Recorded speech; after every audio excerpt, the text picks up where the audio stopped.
heard my mom tell my grandma that she cut off just a little. What?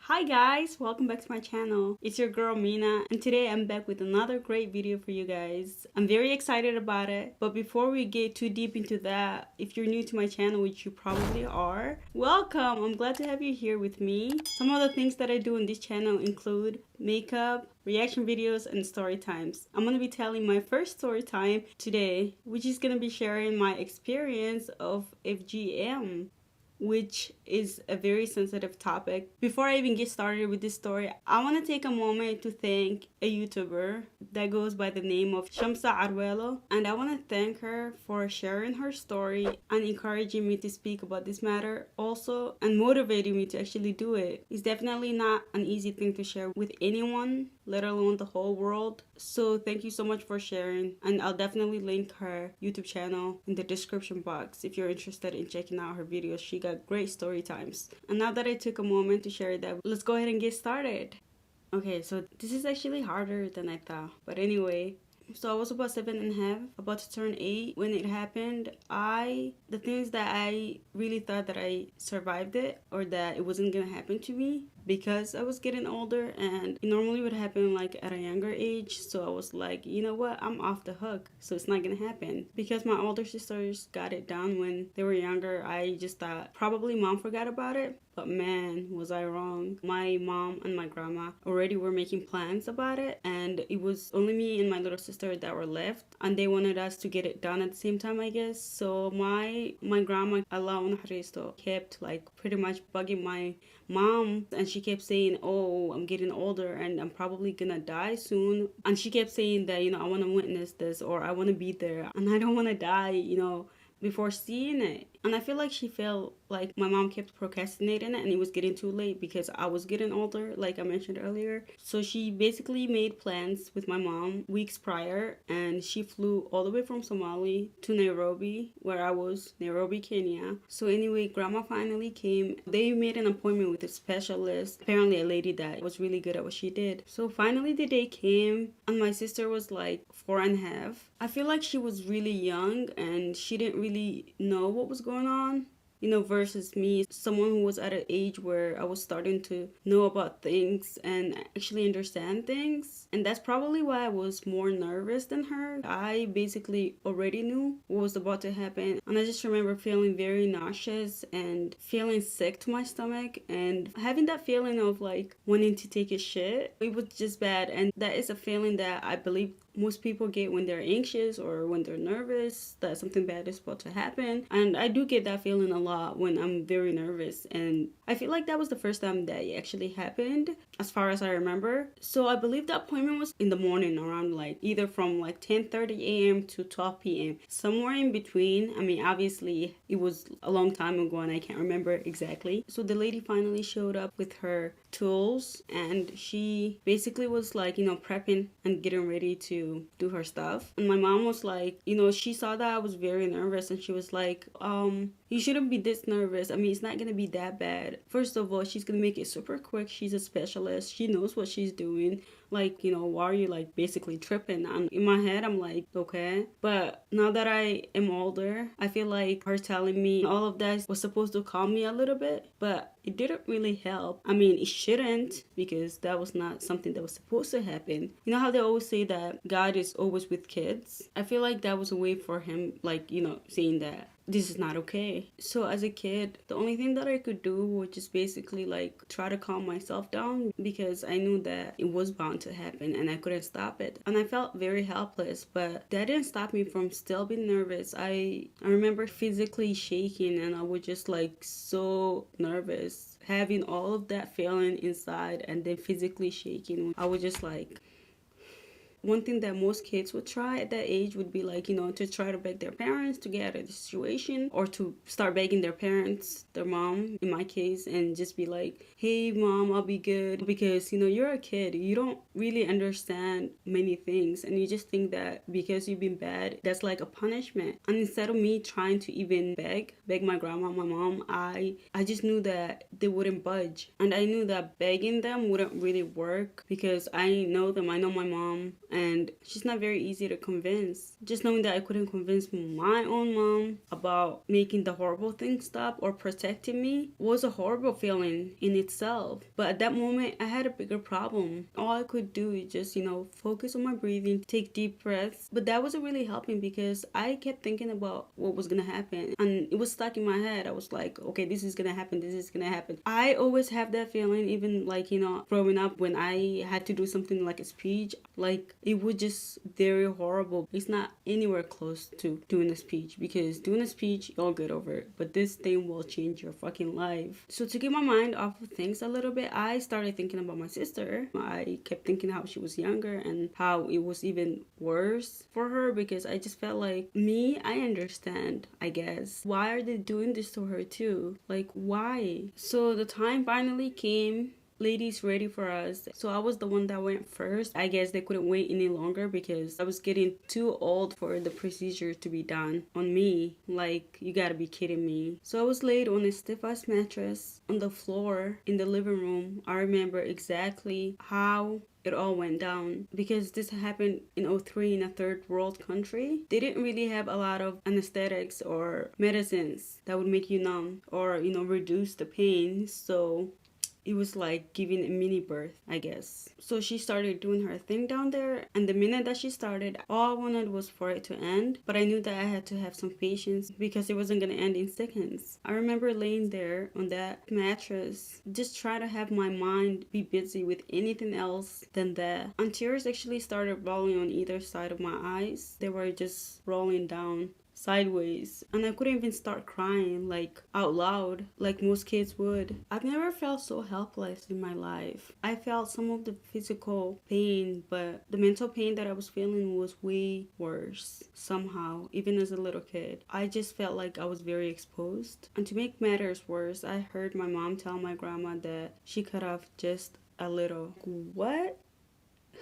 Like, that's supposed to make this whole thing better or make me feel better, because my mom knew that I was understanding. I knew what was going on. So lucky for me, I didn't have to see all the blood because I went first and I was already laying down, and I obviously can't see my own blood. But honestly speaking, I don't think the blood would have bothered me. But I'm just saying that from an adult point of view, it probably would have if I saw all the blood when I was younger. Right now, I'm really not scared of blood. But anyway, the sewing back together came, and she started sewing me, and I don't even know how to describe it.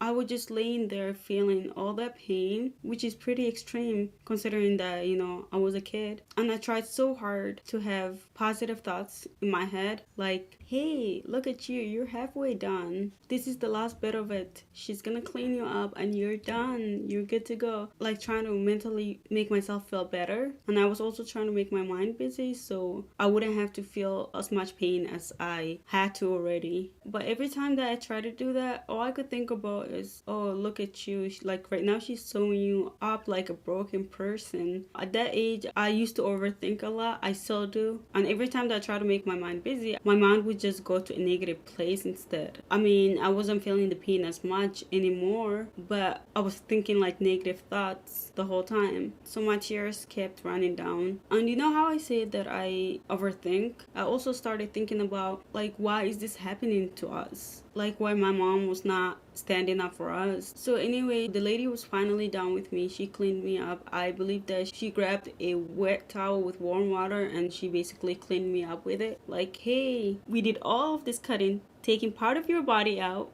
and sewing you back together, and now we're gonna comfort you a little bit by putting a wet warm towel on the area. And I don't even think that was for comfort. I think that was for the area not to get infected, really. So anyway, I just laid there, kept crying silently, which to me is more painful. Even right now as I'm older, if I cry out loud, it's just like letting my feelings out, like angrily. But then when I cry in silence, I'm really hurting inside like twice as much. So I just laid there, kept crying, and was unable to move. So I was just basically laying there like a doll. If I say that I felt soulless, that is an understatement of how I exactly was feeling. And that's not a good feeling as an 8-year-old. If I could just put it in 2 words, it would be, it sucked.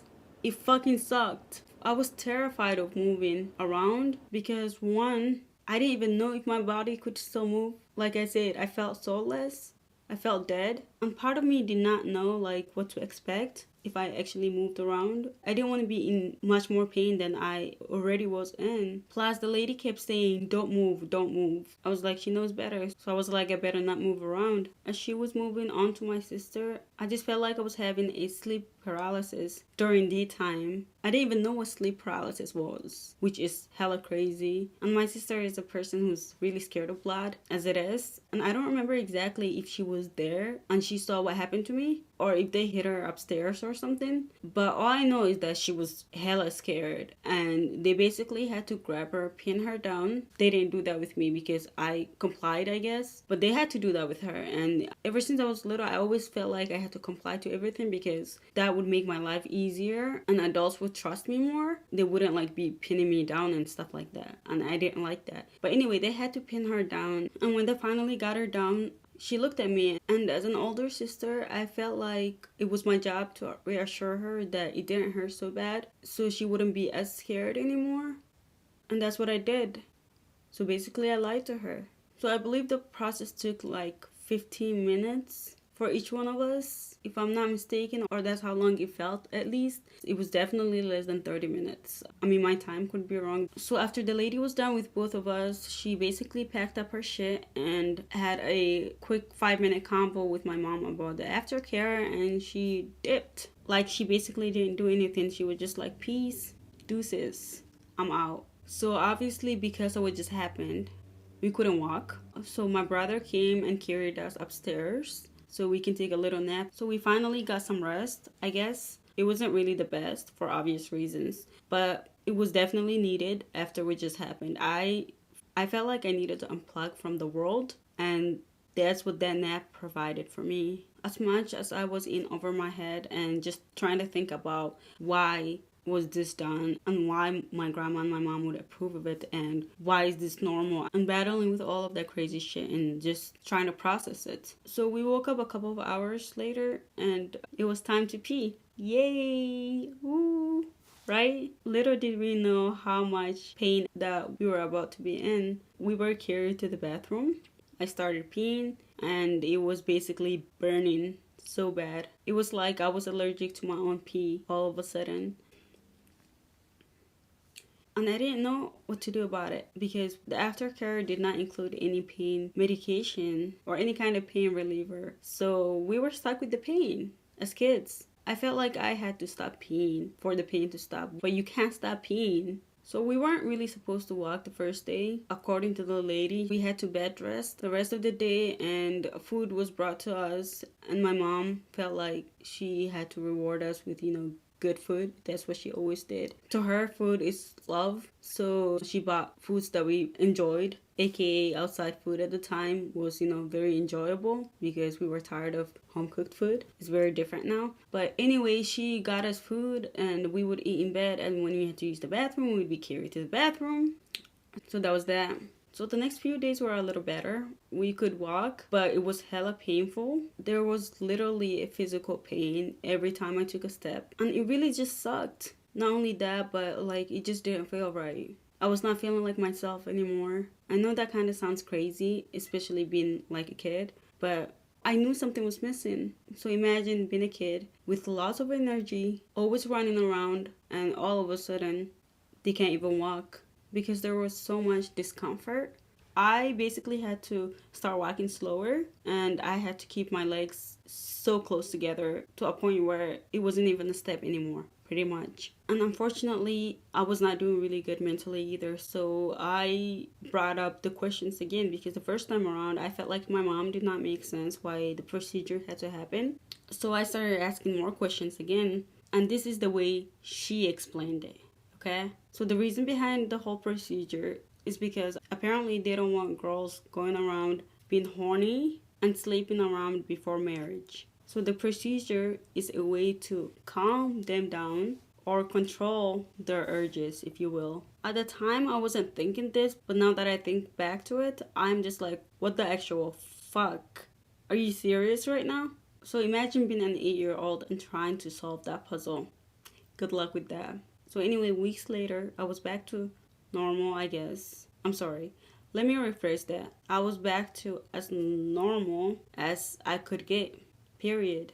And from that day on, I just felt like something was taken from me, which it was.